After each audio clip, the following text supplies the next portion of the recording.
Oferecimento Gorilla. Blu-ray LG, 12 vezes de R$ 84,96.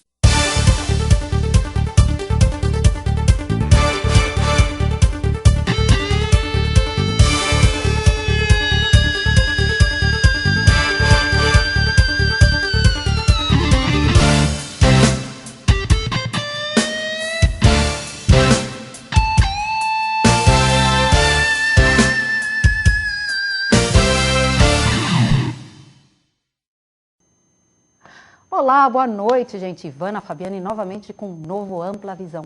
Com belos horizontes e grandes horizontes, né, Nil? Hoje trazendo algo na área ambiental. É o Pedro Petri. Boa noite, Pedro. Boa noite, Ivana. Você precisa do microfone. Boa noite, Ivana. É sempre um prazer essas oportunidades, a gente poder falar um pouco do trabalho, mas principalmente desse conceito, dessas novas filosofias que estão por aí. E, felizmente, a gente tem acompanhado a demanda e a necessidade dessas mudanças, desses paradigmas. Que bom. Pedro Petri, eu vou contar um pouquinho para vocês. E o Nil, enquanto isso, vai mostrando as peças dele para vocês. Pedro Petri, ele é pioneiro na pesquisa e na utilização de madeiras não convencionais, a partir do manejo florestal sustentado em acordo com os princípios ecologicamente corretos.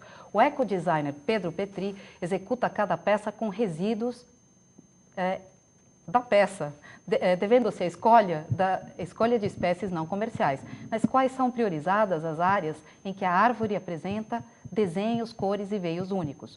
O produto final expressa essa filosofia e idealismo, fontes geradoras de sementes que possam germinar e transformar cada pessoa conscientizada num multiplicador. Pedro Petri nasceu em Joinville, Santa Catarina, e tem seu ateliê em Itu, São Paulo. Nossa, que legal! E você agora anda trabalhando com o Grupo Orça? Então, Ivana, isso é o coroamento de um grande caminho e era um sonho que está começando a se materializar. Porque o meu trabalho se caracterizou já, falar de uns 25 anos, e uma coisa que começou como um hobby. Uhum. E essa questão assim, sempre inconformado com o desperdício na cadeia produtiva, principalmente no setor madeireiro, é um histórico que se tem, né? Considerando a parte de silvicultura até o produto final. Quanto mais o processo mais mecanizado, mais industrial, menor é o nível de desperdício, mas é muito grande na cadeia como um todo.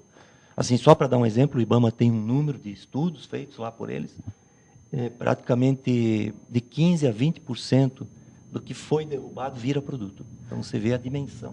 E de onde surgiu essa tua ideia de trabalhar com...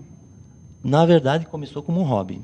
Eu tinha uma pequena indústria de móveis e tive a oportunidade de defender um princípio na questão de melhoria do aproveitamento. Sim. E fui feliz em apresentar essa proposta para a Fundação Krupp. Uhum. E eles tinham bolsas de estudo para a Alemanha e eu acabei sendo beneficiado por uma dessas bolsas. Nossa, quanto tempo você ficou lá na Alemanha? Eu fiquei 1 ano e meio e pude fazer, então, um pequeno trecho da parte de especialização, né? Aham. E me especializei, então, em torno manual. Nossa. Que eu acho que tem muito sentido com relação, assim, eu sempre costumo dizer que é a vocação brasileira, né? Assim, falando em macro conceito, em vez de a gente mandar um navio de tora, vamos criar capacidade, especialmente design, gestão, e mandar um container de móveis pelo mesmo número de divisas. Nossa. Né? Essa é assim a macro ideia. Mas a gente precisa de oportunidade. Eu tenho uma estrutura bastante modesta, capacidade de investimento pequena, então sempre a necessidade da busca do parceiro. Até porque a maneira como a gente tenta dar um paradigma novo nessa questão de melhorar os níveis de aproveitamento, isso tu pode ver pelas peças que a gente trouxe de exemplo. Ai, eu vou pegar aqui, Nil, olha isso. Então, nesse caso aqui, aproveitando o próprio brancal, que é uma coisa que convencionalmente a indústria não usa, né? Então, todo esse trabalho demanda assim a preparação da matéria-prima de forma até diferente, desde do manejo na floresta mesmo. Nossa, que interessante. Como surgiu essa coleção de mobiliário? Então, inicialmente, eu trabalhava com objeto, que era o trabalho de torno. Só para fazer um gancho e traçar um paralelo porque eu vou ter que falar assim da diversidade dos nossos produtos, até pelo conceito que a gente defende. Sim. Então eu comecei com um objeto e na transição até por próprio mercado pedindo a parte de mobiliário, a gente se estruturou em termos de equipamento e o mobiliário então que demanda volumes maiores de peças de madeira, acabou gerando essa cadeia toda de aproveitamento. Então, da peça maior, a gente vai para a peça menor.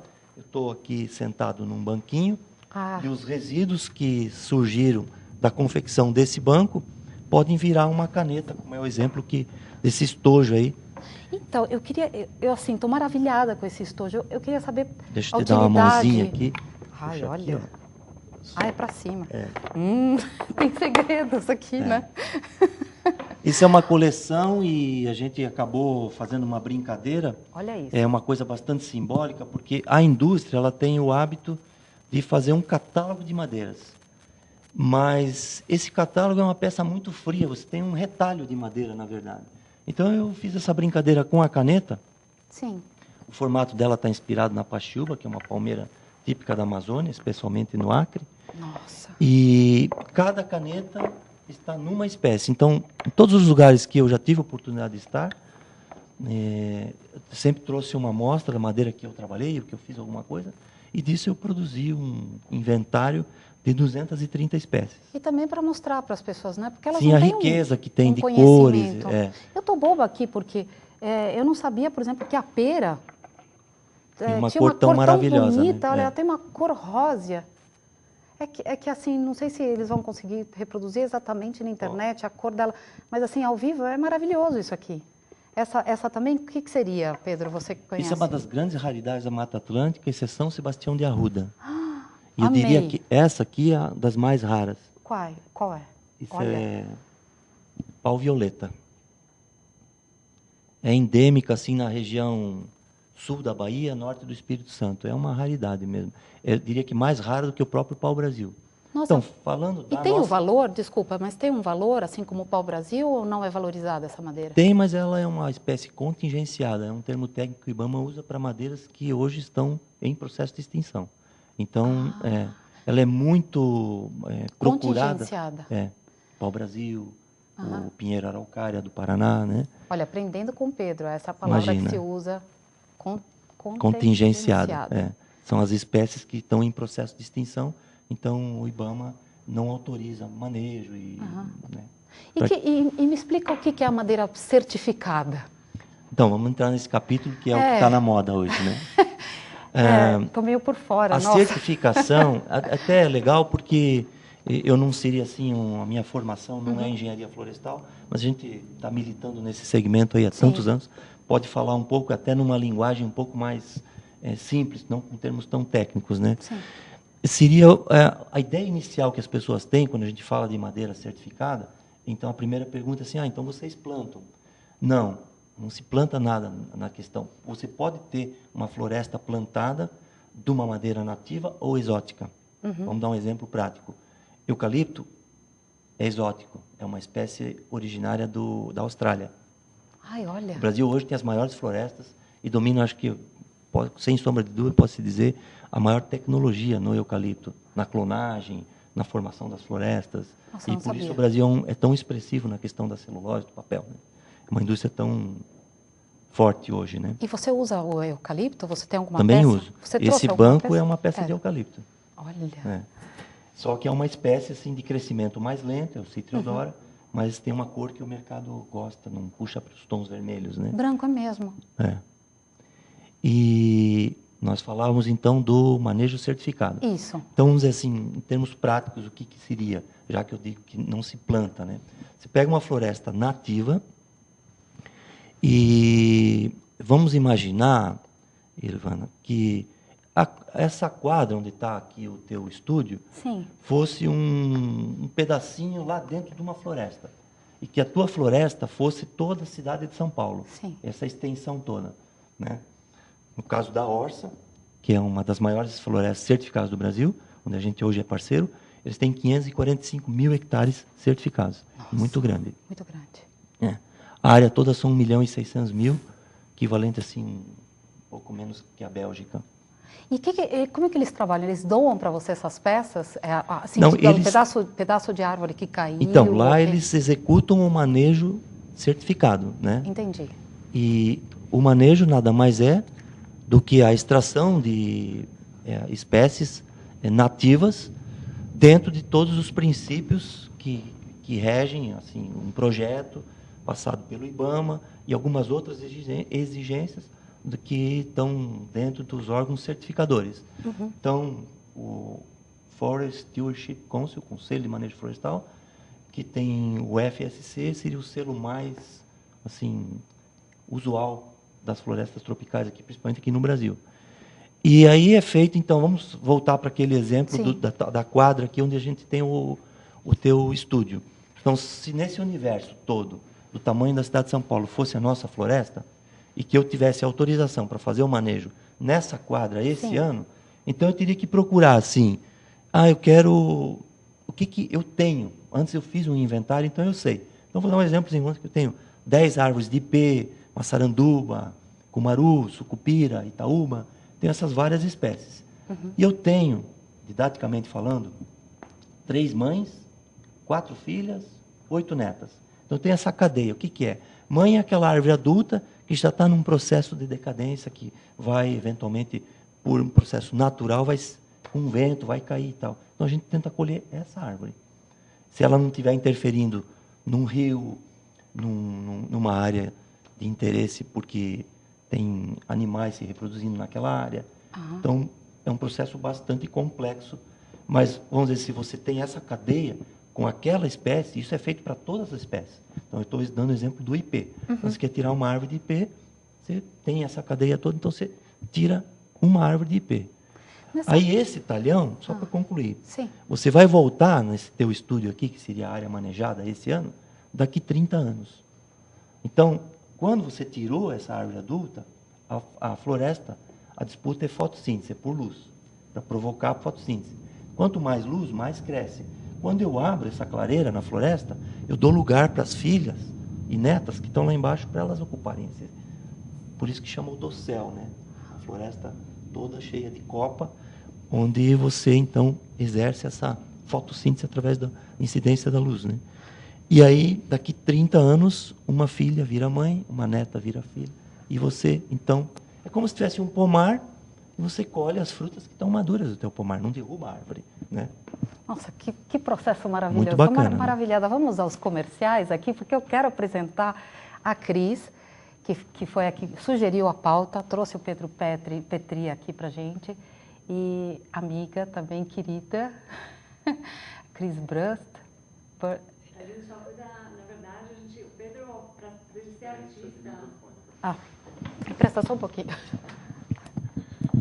O Pedro, como todo artista também, o que ele mais gosta é a criação. Sim. Né? Então, até ele resolveu, na verdade, terceirizar a área comercial dele, para que ele pudesse ter um pouco mais de tempo para cuidar dessa parte que ele é mais especialista mesmo.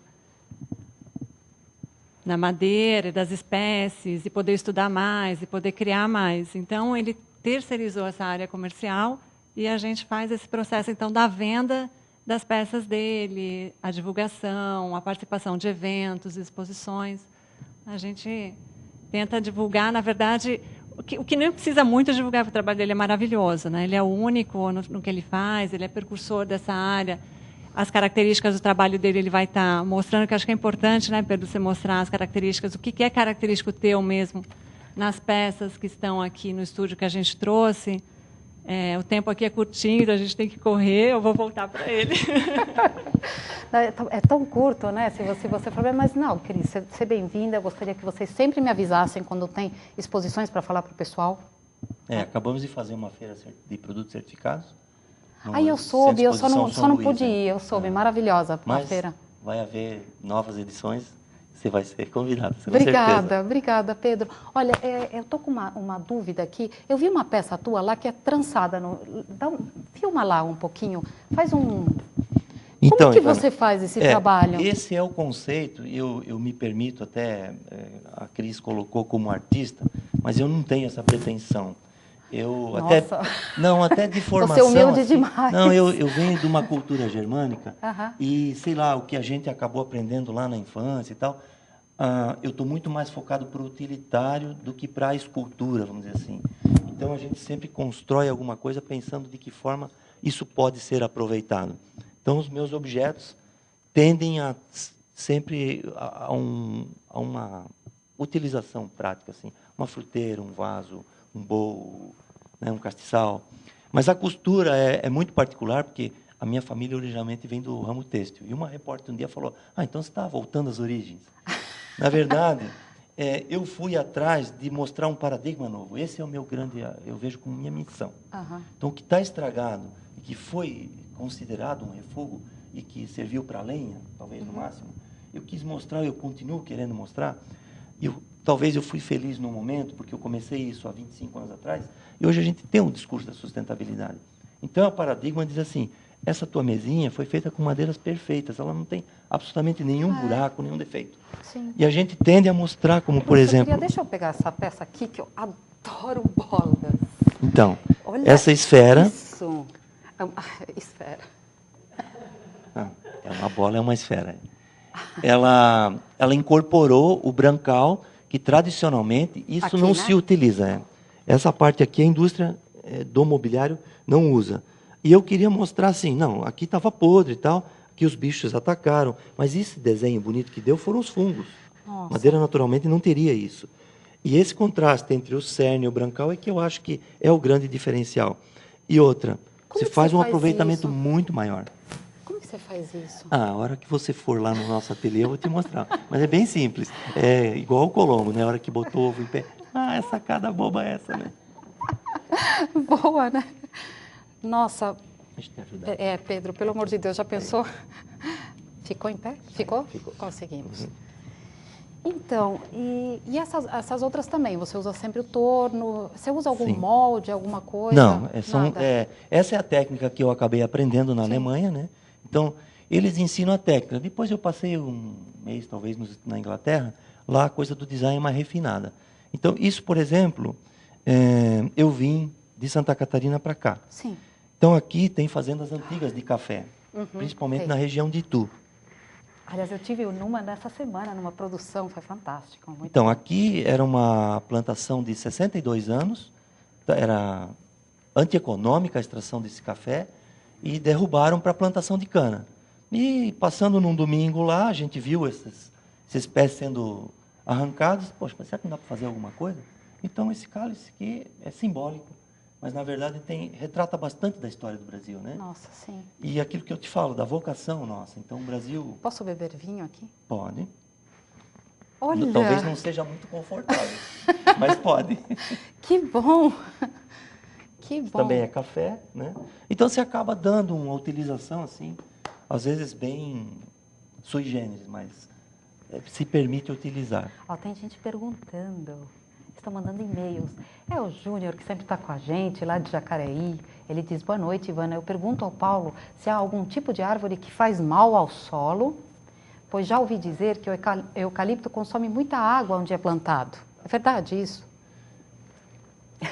Olha, eu não sou a pessoa mais indicada, mas já participei de alguns seminários e técnicos assim bastante proeminentes, colocando essa questão e que não se trata assim de um problema. Eu acho que até o resumo da discussão foi o seguinte: se você tinha uma área degradada, tinha lá uma floresta, uma mata atlântica, né, da nobreza que é a Mata Atlântica, ou que foi, mas entre você ter aquela área toda degradada ou uma plantação de eucalipto, como é o caso da pergunta do Júnior, ou mesmo se plantasse lá um pinus, ainda seria melhor do que a área degradada. Porque essa árvore vai permitir que você não derrube hoje uma árvore na Amazônia para transformar a Amazônia no que se transformou a Mata Atlântica, né? Então, tecnicamente, me mostraram, eu não saberia cientificamente comprovar para o Júnior, e seria uma coisa bastante extensa, mas não é verdadeira essa afirmação. Então, a afirmação que talvez... Saiu essa afirmação, gente? Porque, na verdade, eu sentei no fio do microfone, então eu não sei se saiu. Ah, ok, então beleza. O Roberto de Minas Gerais está perguntando se ele acha que a arte dele é efêmera e pode sumir algum dia. A minha? É. Olha, o meu grande sonho é conseguir despertar nas pessoas uma forma melhor de se utilizar os recursos naturais. Então, eu estou muito feliz hoje com toda a dificuldade que a gente tem para viabilizar o projeto, porque quando a gente fala em sustentabilidade, a gente fala no tripé. Economicamente viável, então, em torno disso, residem bastante dificuldades, né? Socialmente justo, a gente vai falar disso, e ecologicamente correto. Então, nós até agora abordamos superficialmente a parte do ecologicamente correto. Sim. Então, a gente usa, eu tenho uma história, que foi uma pesquisa com árvore que caiu no cemitério, árvore que tiraram de uma praça, um loteamento que se constituiu, e essas madeiras eu buscava. Então, tudo que a gente vê aqui, a origem está nessa fonte de suprimento. Mas hoje, eu, dentro da minha comunidade, uma família tradicional, as pessoas, o Pedro e tal, então, tinha um certo prestígio, e não o prestígio, mas o respaldo da integridade dessa colocação. Não, isso aqui foi. Mas quando se fala para exportação, para o mercado, uma coisa mais profissional, aí tem a necessidade do selo, né? Ah, entendi. E para isso eu tinha que ter um parceiro que tivesse a floresta, né? Que bom. E aí, eu queria te perguntar se existe já alguma contribuição social do seu projeto para a região amazônica. Tem, efetivamente, agora eu acho que a gente vai conquistar assim, um passo muito importante. No nosso ateliê, tiveram ano passado sendo capacitados 8 selecionados do Beiradão, que chama. Onde está essa floresta? É no Rio Jari, que é limítrofe entre o estado do Amapá e o estado do Pará, no norte do Pará. Rio que deságua no Amazonas, né? Então, o antigo projeto Jari, aquela fábrica de celulose, daquele Ludwig, um americano sonhador também, isso hoje é um empreendimento da Jari e Orça Florestal, do mesmo grupo. E lá, então, existe uma condição muito difícil de vida. As pessoas vão achando porque tem uma fábrica de papel, e existe a geração de emprego. E, na verdade, hoje não tem isso, né? E aí eu volto naquele ponto da nossa vocação natural, quando eu falo nosso Brasil, né?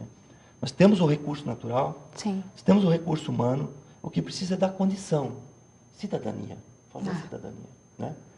E o que eu aprendi não demanda grande capital. Então, você pode trazer um torno da Itália para fazer essas canetas, e você faz 2.000 por dia.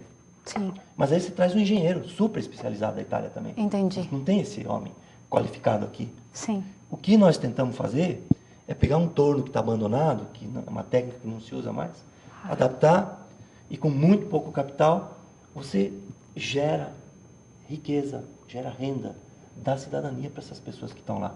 Então, Nossa, você produz isso fantástico, dentro da Pedro. floresta. Parabéns. Né? Mas isso só tendo uma estrutura de apoio por trás, porque o investimento inicial é muito grande. Depois você consegue fechar a cadeia e você consegue falar do socialmente justo, que é esse trabalho, e do economicamente viável. E de todas essas assim, dificuldades, existe também alguma maior para levar adiante o seu trabalho? É uma pergunta difícil de responder, né? Por Depende isso. muito do estado de espírito, né? Mas eu diria assim, que no todo a gente tem sido feliz, né? Se eu imaginar que há 20 anos atrás eu pegava uma árvore caída lá na cidade para fazer uma brincadeira e que eu não tinha jamais a dimensão de saber o que era manejo sustentável, e pegar essa experiência, um exemplo dessa caixa que a gente trouxe, que tem 36 espécies de madeira, e que isso hoje representam 250 que a gente já trabalhou, e daí quando eu tenho um parceiro como a Orça, que tem um inventário de 600 espécies, Nossa. é assim, de sonhar, né? Estou querendo mostrar o resto para o pessoal. É realmente um grande desafio, porque a gente faz a brincadeira de propor, né? Mas agora a gente está com a responsabilidade de conquistar um resultado com isso. Mas isso quer levar ao seguinte: então aqui você tem palmeiras, tem frutíferas, a gente falou do café, né? Essa bem branca aqui. Eu teria que pegar. Isso é um limão. Nossa, olha. Isso é um pé de limão. Isso eu não chutar, eu vou chutar alguma aí que eu não vou errar com o pé. Mas é verdade. Olha, o Sião, é que eu não consigo ver, porque ele pôs um C aqui no meio, mas eu não sei o que que é. Mas é Sião, é isso? Sidão, deve ser. Ele pergunta se você pinta essas peças também, ou sempre você vende cruas somente? Foi uma brincadeira que surgiu agora, até por uma tendência de moda. A gente acabou pintando, mas vai Sim. contra a minha natureza. E tudo que a gente está vendo aqui são cores naturais. E o desafio está aí, a gente achar... A natureza é maravilhosa, é perfeita, né? Então, até para dar um gancho nessa pergunta dele, é essa coisa da pressão. Então, nós temos na história do Brasil, primeiro, Brasil é o nome de uma madeira. É o único país no mundo que o nome do país é o nome de uma espécie de madeira. Então, olha quantas referências a gente tem aí, né? Depois teve a fase do jacarandá. Então, o Brasil se tornou conhecido Pelo jacarandá, né? O jacarandá da Bahia, o jacarandá de São Paulo, né? E depois veio a fase do araucária, o pinheiro do Paraná. Que ano foi isso, mais ou menos? Anos 60. 60. Né? Então, a África do Sul foi um dos maiores importadores de jacarandá e eu não poderia me esquecer da embuia. Uma espécie, nossa, valorizadíssima. E que até hoje não encontramos assim, uma madeira tão especial como ela. Como a embuia. Tão especial. De tudo que eu conheço da Amazônia, até agora não achei nada que se comparasse. Mas existem outras qualidades. Então, o que eu queria dizer com isso? É que se exerceu uma pressão muito grande, vamos falar de uma coisa mais recente, que é o mogno. Né? O mogno foi motivo de muita discussão e muita controvérsia há 15 anos atrás. Então, por que no Acre, por exemplo, tem o breu? O breu vermelho ninguém utiliza, mas são abundantes as florestas dessa espécie. Então, precisamos buscar técnicas que permitam que a gente possa usar o breu no lugar do mogno. Então, evita essa pressão e a gente não coloca essa espécie em extinção. Entendi. A natureza é perfeita. Então, se imaginar que nós estamos falando só do bioma Sim. de uma orça com 545 mil hectares Sim. e que nessa área nós temos 600 espécies. E os desenvolvimentos dessas técnicas, assim, elas são difíceis ou acabam sendo fáceis também? Quanto mais sofisticação a gente dá na utilização, mais técnica a gente precisa. E aí que o nosso trabalho é bacana. Porque a gente pode fazer com as árvores caídas, um trabalho inicial, incorpora o podre, o ataque do inseto xilófago, aquela fruteira ali está toda bichada, está cheia de buracos, né? Peraí. Não, só para exemplificar, né? Isso é uma Eu amei essa civipiruna. fruteira. Maravilhosa, né? E É bichada, mas é maravilhosa. esses buracos aqui eram cupins e tal. Era uma árvore que estava morta já. Era um toquinho só, deram 2 peças. Estava numa praça na cidade de Itu. Nossa. Mas é um exemplo. Então, isso aqui a gente precisa pesquisar. E uma fruteira dessa, se ela empenar um pouco, ela não compromete o uso dela. Sim. Mas se for uma gaveta, sim. que a gente manda um móvel desse para a Europa, que tem calefação, que tem um teor de umidade muito diferente, aí sim entra a pesquisa. Entendi. E então essa pesquisa mais científica é que precisaria ser feita. Mas nós precisamos ser precursores no sentido de mostrar a espécie para aguçar, porque quem coloca esse produto no mercado é o arquiteto, o decorador, que vai atrás da cor, da beleza, e depois nós precisamos vir com tecnologia para dar suporte e desenvolver os produtos. Mas isso está tudo aí. Como é que o Brasil tem uma tecnologia tão avançada no eucalipto e não tem numa espécie nativa própria, né? Olha, com certeza tem uma pessoa assistindo ao seu programa que vai adorar usar essas peças nas decorações dela. Tomara. Estou torcendo. Bom, são 8h02 hoje. Pedro, são 30 minutos já que a gente conversou. Nossa, que pena. Parece pouco, né? Desculpe, eu me estendo demais. Não, imagina. Eu queria até que continuasse, pelo amor de Deus, quantas coisas maravilhosas e quanta cultura. Ivana, muito obrigado pela oportunidade. Eu não sabia que era tão rico, tá bom? Obrigado. E eu agradeço muito a você, a Cris, e eu aguardo sempre que vocês mandem para a gente seus trabalhos. Eles também aguardam, com certeza. E eu queria agradecer também a vocês, internautas, por mais um programa. Um beijo e até sexta-feira que vem.